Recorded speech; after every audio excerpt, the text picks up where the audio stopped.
So, welcome everyone to this new video on the capital asset pricing model. Today we will calculate the stock price returns for Apple. Then we are estimating the beta coefficient as well as the security market line. And all of this we are doing just by using NumPy and by exploiting the matrix notation of the OLS estimate. Okay, on Yahoo Finance, I will put the link in the description. You can search for Apple or any other stock. Then Yahoo Finance gives you the current stock price, and if it's loading a chart of the history of the stock price, for example, for one day or any other given time period here. But we are more interested in the statistics. And if you scroll down here and looking at the column trading information, stock price history, you can see they list the beta coefficient for the 5-year monthly data, and it's equal to 1.2. So we want to estimate this, and we are going to do this. And yeah, let's go to VS Code and code this whole stuff. Okay, guys, now we are in VS Code in our Jupyter notebook, and we will start with the theoretical or mathematical background of the CAPM. And here you can see the main equation of the CAPM, which basically tells us that we can calculate the expected return of our asset, for example, Apple or Tesla. We will do it for Apple if we have the risk-free interest rate, the beta coefficient, and the expected market return. So we can calculate the expected return of our asset, we can look up the risk-free rate, and we can calculate the expected returns of the market, but the beta coefficient we need to estimate. And if you want to have a deeper knowledge on the CAPM, on the theory behind the CAPM, please look up videos on YouTube. There are plenty of videos. And yeah, I will continue with the matrix notation of the ordinary least squares estimate, which is given here. So we have our linear regression in the compact matrix notation. And when we solve this for our beta coefficient or for our vector of beta coefficients, then we find that it is equal or estimated by the inverse of x prime x times x prime times the y vector. And if we reformulate our CAPM in terms of a linear regression, here in scalar form, we see that the returns of our asset and the returns of the market are now time dependent, and we have for time t the observation of our return of our asset, and for time t the return of the market. And if we want to write this in a more compact form, I clarified here the dimensions and how the individual column vectors and design matrix look like. And the important thing is that we have this one vector column inside the design matrix. And yeah, if you want to know more about the linear regression in the matrix notation, there are also plenty of videos on YouTube. So let's start to code this whole thing up. We need first to import, of course, NumPy, because we use NumPy for the estimation of the beta coefficient and the matrix multiplications.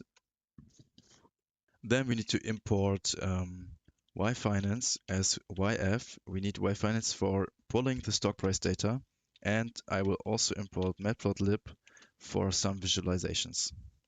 Let's run this. And if you get an error because you don't have these installed, you can simply run, for example, this command in the cell. You can execute it in the cell and it will be installed. So let's pull the stock price data for Apple. For this, we need first to define our ticker symbol, which is done by yf.ticker, and then we need to put this Apple ticker inside, or this Apple symbol inside. Then we will pull the history of the price data of Apple by this command here, but we need the 5 years period. As you might remember, Yahoo Finance calculates it based on the last 5 years. We run this and we can visualize it.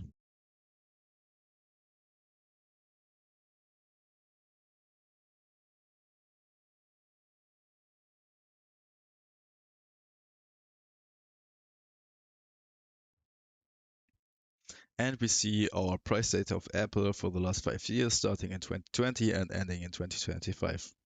We can also have a different look on this data, which we pull just inside of our pandas data frame. And we see we have the data, the daily data, starting in February 2020 and ending in February 2025. So we need to do this the same for our benchmark, for our market returns, and we will take the S&P 500 for this. So we define also the ticker for um, the S&P 500, and we will pull the data for the S&P 500, the price data, and yes, I will also visualize this here. We just need to change here the variable. And yeah, we need to adjust the title.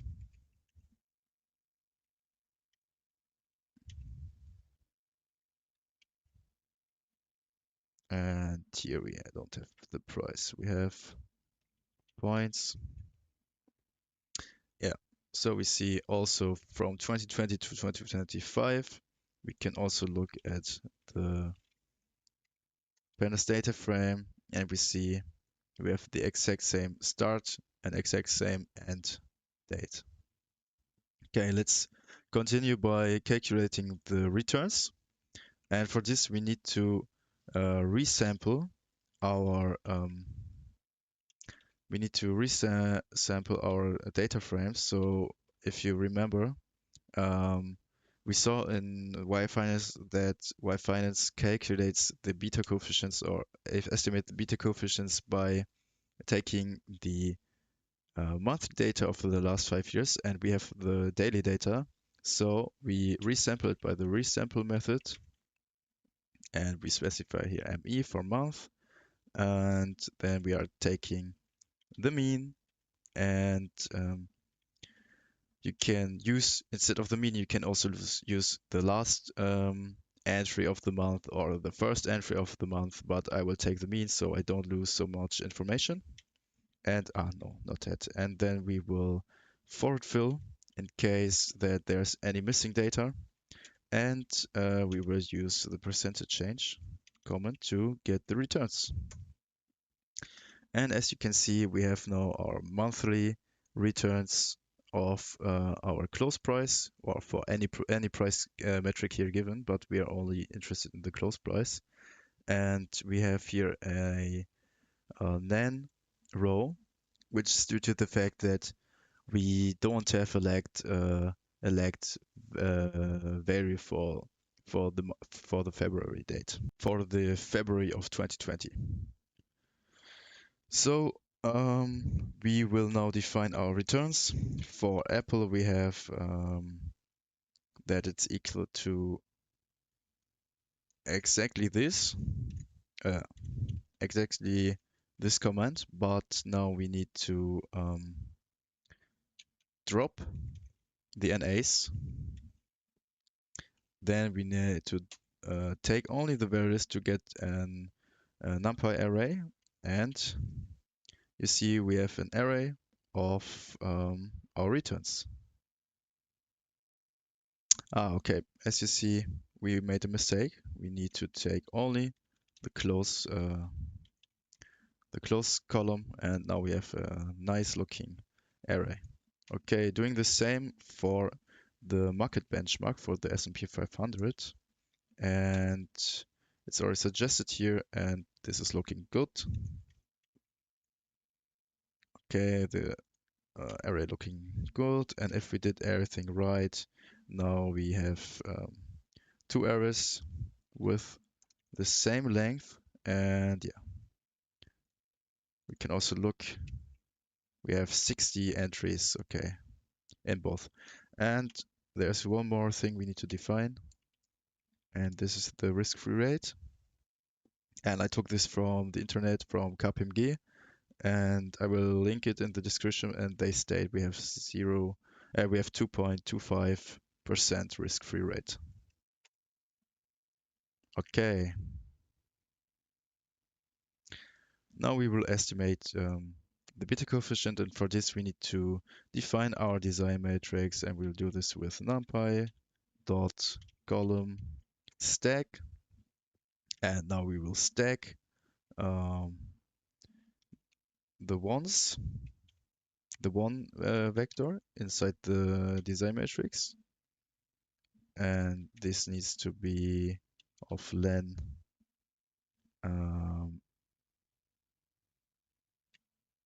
rm, and then we need also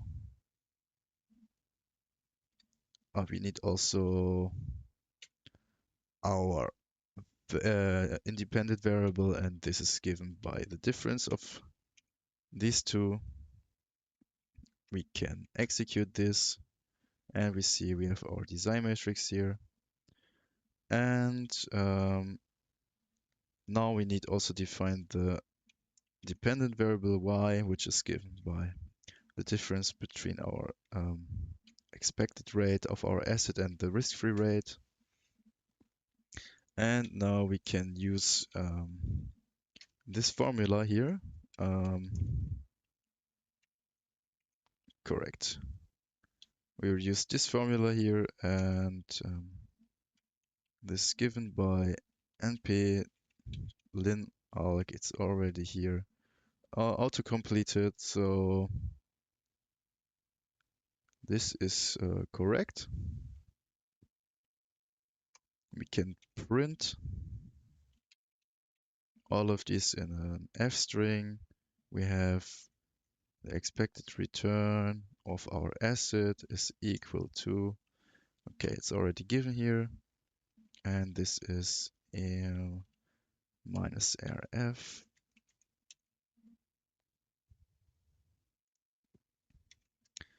And we see we have here our capital market line. The alpha is almost 0, which is good. This is our assumption in the capital market, in the capital asset pricing model. And if we